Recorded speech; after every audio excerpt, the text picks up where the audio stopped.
Yo, what is up mga Lodi? Sa panibagong araw, panibagong buhay na naman. So ang gagawin natin ngayon ay mag-unbox tayo ng keypad na cellphone na Samsung. Nabili natin sa Shopee. So trip lang natin na bumili.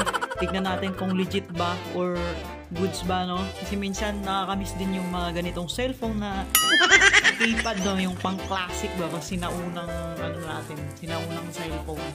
So ngayon, tignan natin. So nabili natin siya sa halagang 600 something. So ngayon, unbox natin kung gaano ba ito ka-goods. So meron pang nakasulat dyan, no? Talagang meron pang smiley face. At sinulat pa yung pangalan mo. So in-order natin to ng 2 days ago. So pagka 3 days, so nandito na siya kasi nanggaling lang siya ng Maynila. So mabilis lang actually yung transfer, mabilis lang. So ngayon, check natin kung maganda ba yung quality, kung okay ba yung nilalaman. Kasi marami din namang meron ding hindi goods at meron ding goods. So ngayon malalaman natin kung gaano siya ka goods at gaano siya ka hindi goods. Ganun. So talagang sinulit nila sa bubble wrap, no? Ayan. So ito na siya. Samsung keypad phone. So syempre wala namang yung box. Okay naman, hindi naman siya napisat. So Keystone 3 Samsung. So B10 5E yung niya, pinaka-model niya. So ayan, kulay black yung napili natin para hindi masyadong dumihin. So pag unang bukas natin, so patunay yan na yan yung natin. So syempre nakabalot ng plastic. So ayan agad yung ating nakikita. So kahit paano meron siyang gas-gas sa gilid, pero ayan may kasamang headset, charger.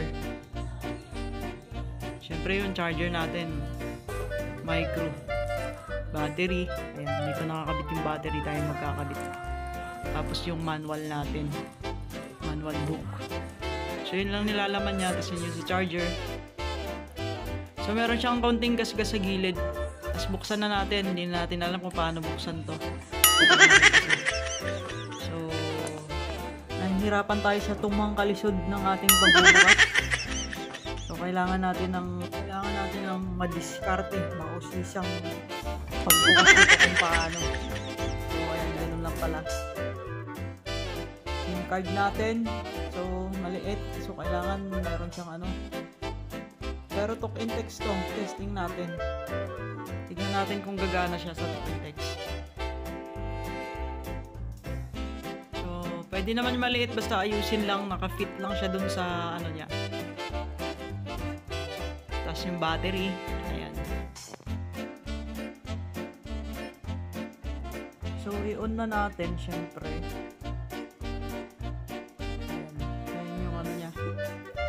So nag-expect pala ako na meron itong radyo, pero wala siyang radyo.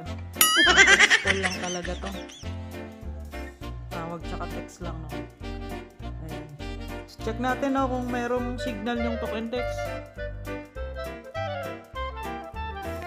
So ayan, syempre set natin dyan yung time, yung date, and whatsoever, no?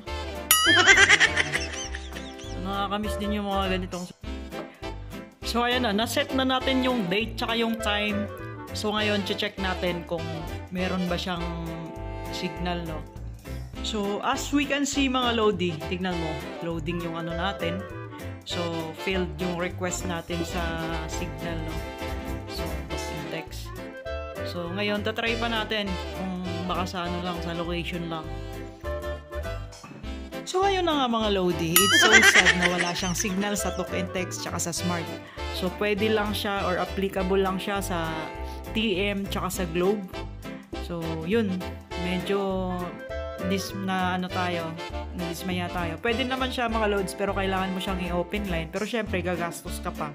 Magkano pa open line? Magkano lang naman bili mo sa cellphone mo? So yun, pwede lang siya TM or Globe. So yun lang. At yung battery niya nagtatagal ng mga 2 hours. So, yun lang mga Lodi, kung ano, sana nakapagbigay tayo ng tips. And thank you for watching.